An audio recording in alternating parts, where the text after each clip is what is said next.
The wise man built his house upon the rock. No. The wise man built his house upon the rock. The wise man built his house upon the rock, and the rains came tumbling down.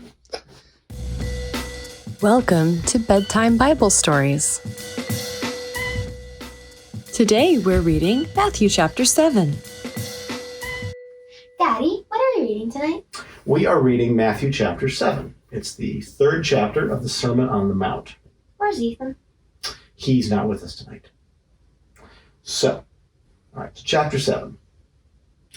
Don't pick on people, jump on their failures, or criticize their faults, unless, of course, you want to be treated the same way. This sort of sounds like Proverbs. It does, a little bit.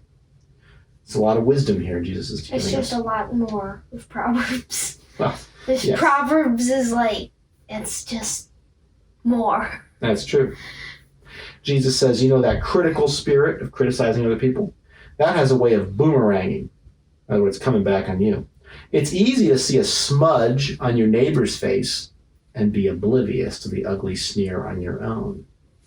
Do you have the nerve to say, hey, let me wash your face for you, when your own face is distorted by contempt? It's this whole traveling roadshow mentality all over again, playing a holier-than-thou part instead of just living your part. Wipe the ugly sneer off your own face, and then you might be fit to offer a washcloth to your neighbor.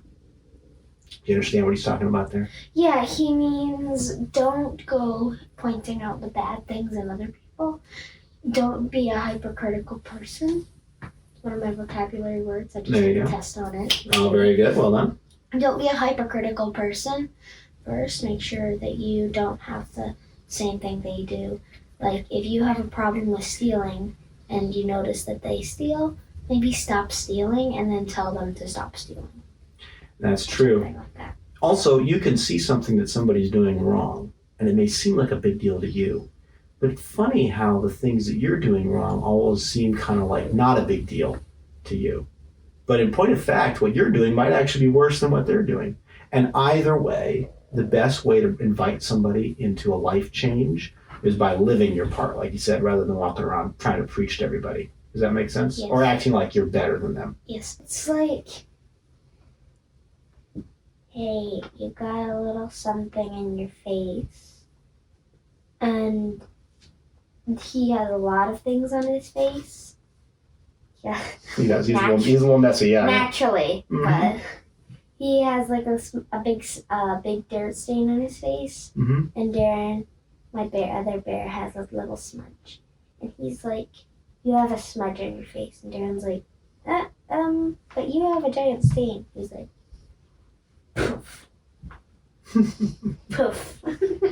Right. Then Jesus goes on to say, don't be flip with the sacred. In other words, don't be careless about holy things. Banter and silliness don't give any honor to God. Don't reduce holy mysteries down to slogans. In trying to be relevant, you're only being cute and inviting sacrilege. Basically saying be reverent, right? Do the things of God. Now, don't bargain with God. Be direct. Ask him for what you need. This isn't some kind of like cat and mouse hide and seek game with him. If your child asks you for bread, do you trick him with some sawdust? Or a snake? Right. If he asks for fish, do you scare him with a snake? As bad as you are, you wouldn't think of doing such a thing. I mean, you're at least decent to your own children, right? Even if you're a sinner. I would like a snake. Well, you would. That's true. But if you asked for a snake and I gave you a bunny rabbit, wouldn't you be a little bit like, hey, man? Not that you don't like bunny rabbits, but... Well, right? Bunny rabbits are okay, but I guess... Jesus is basically saying, even if you're a sinner, you're still going to be kind to your own children and listen to their needs, aren't you? As bad as you are, you wouldn't think of doing that. You're at least decent to your own children. So don't you think that the God who conceived you in love will be even better? In other words, don't play games with God. If you need something, ask him for it. Here's a simple rule of thumb guide for your behavior. Ask yourself what you want other people to do for you. Then grab the initiative and do it for them. You know what he's saying? Treat other people the way you would like to be treated. No, the golden rule. The golden rule, that's right. Woo! And listen now, when he says this is important, he says if you add up God's law and the prophets, this is what you get. Remember, the Jewish people, right, who Jesus is speaking to, they have a lot of laws and rules, right? Mm-hmm. And a lot of those, rules. right? We do, but they had a ton. They had 600 and something more. I don't remember the exact number. 600 and something commandments, and then the religious leaders had come up with a bunch of other rules. Because remember, 10. well, that was just the beginning. There's hundreds, and so the religious rulers then had come up with some additional rules to try to protect you from breaking the main rules. And so they had all these extra rules. And remember, they were trying very hard to be holy. That was the whole thing. They were saying because they were being so holy, they were being unholy. Well, they were missing the point. It's like if you're trying to be clean, Mm-hmm. don't adorn yourself with laws to be clean. Like, does he look clean or does he look clean? That's a good point. But he's trying harder to be clean. He's not trying harder to be clean. Jesus is basically saying this simple idea of loving God and loving people, that really is the bottom line with God's laws. And so if you can be following all these rules and still not love God and still not love people in your heart. And if you're not doing that, then the rules don't help you. The rules are there to help you love God and love people. Right? That's it. So if you miss that part, then you just miss the whole point. Don't look for shortcuts to God.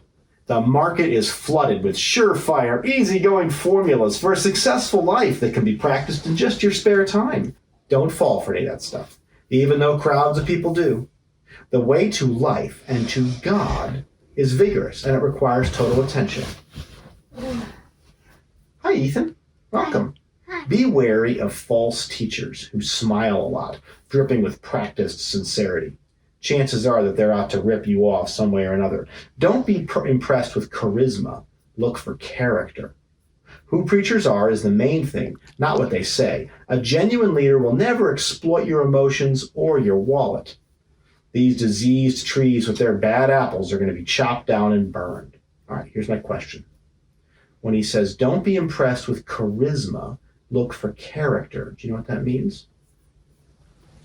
Don't be impressed with charisma. What's charisma? Charisma. I play this game called Book It, and they have this game called The Dark Tower, and you have to climb it, and different animals have different charisma levels, strength levels, and wisdom levels. But what's charisma? Charisma means it's kind of like being popular. You know, if you say somebody at school is really popular, that means everybody likes them. He's really hip. Right? That guy's actually one of my favorite teddy bears. Okay. So he might be really charismatic, right? You know, if you're really charismatic, it means that everybody kind of likes you. You're good at talking. When you walk in the room and start giving a speech, everyone wants to listen because you're exciting to listen to, right? Maybe you're funny. Maybe you're popular. That's a charismatic person. There's nothing wrong with being charismatic, but a person can be popular and funny and a good speaker, but they may not actually have the heart of God, and they may not have any character. So charisma means somebody's exciting to listen to, but what is character? Character It's, is like how you act. I don't know. It's how you act. It's one phrase people say is the character is what you do when nobody's watching. So in other words, for example, it's easy to be honest and not steal from people, right, and tell the truth when the people you're talking to will all know if you're lying and the people you want to impress are watching. But what about if you're in a situation where you could tell a lie and nobody would know? Or you could steal some money and nobody would know? Character means that you will do the right thing whether or not anybody else is watching. In part because you know God's always watching, but in part because you've embraced a way of righteousness. So what he's saying is charisma is not bad, but be impressed by character. You want to look for character and wisdom, not just that somebody's exciting. Sometimes you can have friends that are very exciting and fun to be around, but they may not have character. But Always be looking out also, for character.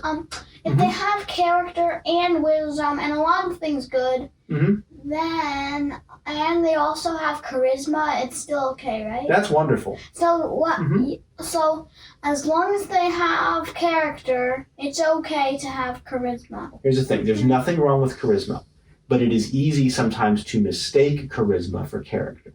Does that make Yes. sense? He says, knowing the correct password, that is like saying master, master, for instance, isn't going to get you anywhere with me. In other words, I'm not interested in you coming up with some clever little trick to try to get my attention. What is required is serious obedience, doing what my Father wills. Now, Actions speak louder than words. that's what Jesus is saying. I can see it now, he says. At the final judgment, there's going to be thousands strutting up to me and saying, Master, we preached the gospel. We bashed some demons. Our God-sponsored projects had everyone talking. And do you know what I'm going to say to them? Get out. You missed the boat. All you did was use me to make yourselves important. You don't impress me one bit. You're out of here. Are we more concerned about what God thinks, or are we more concerned about what people think? Who are we more concerned with pleasing? Jesus. G-O-D Right. and not P-E-O-P-L-E. Remember, what Jesus is wanting to show us is that we should be more focused on pleasing our Heavenly Father. If we do that, then we're going to end up loving other people too. But if we're focused just on getting the approval of other people, we're going to miss the whole point. And it's possible to go out and talk about Jesus and do a bunch of things for him without knowing him or loving him or honoring him first in your heart. And he's more concerned about your heart than he is about all your impressive actions. He says, look, the words that I speak to you, they're not incidental additions to your life or little homeowner improvements to your standard of living. These are foundational words. These are the words to build your life on. Now, if you work these words into your life, you are like a smart carpenter who built his house on solid rock. Rain poured down. Parable of the wise man and the foolish man, aka the dumb man. That's right. Dumb man. Dumb man. Look at Olivia in that point. Rain poured down, the river flooded, a tornado hit, but nothing moved that house. It was fixed on the rock. But if you use my words in Bible studies, but then don't actually work them into your life, in other words, if you just say the words but don't... And you're a foolish carpenter, and you build your house on the beach out of all beach Sand. material, on the sand. Mhm. And in the last story I heard about this, it was like, build my house out of all beach materials. And then man. it went, As soon as the tide comes in, here's what Jesus says. If you use my words in Bible studies and you don't work them into your life, you're like a stupid carpenter who built his house on a sandy beach. When a storm rolled in and the waves came up, it collapsed like a house of cards. So what's Jesus' point they here? had cards back then? So what's Jesus' point here? Jesus' point here is that you have to be smart to survive the world and heaven and judgment. But if you're not, then you get wiped off your feet into hell. How does Jesus define being smart? What did he say? Define being smart as working the word him into your life like a tapestry. You have a bunch of lines going down and coming back up. But if you don't add all the string in between the lines, then you take it off and it's just a piece of string. And But it'll just you- be like a curtain. But if you Yeah. don't do that, if you add the other string into your life and leave it between the strands of your life, then And when you knot take it? it off the loom, it'll be a beautiful towel or a rug Or a a curtain. tapestry that you hang Right. on A your towel, wall. a rug, a curtain, a little bag. I see. An example might be, what if you have a bad habit?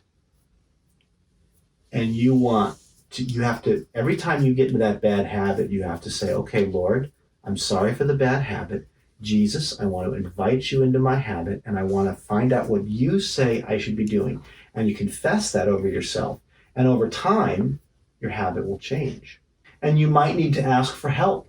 You might need to go to a friend or go to your parents or your brother or sister and say, I need help. I need you to help me. Not just to judge me, but to help me overcome this habit, right? But if you have a bad habit, another thing you could do is just pretend it doesn't exist. Just try to hide it from people and never do anything about it, and then go around telling everybody how righteous you are. And that's not very helpful, right? Because you didn't actually change your character.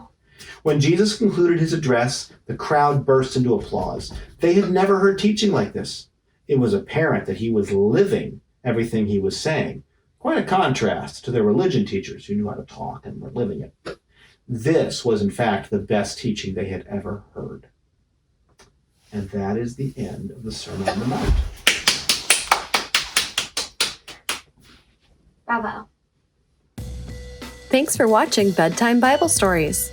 If you want to watch more, like, subscribe, and hit that notification bell.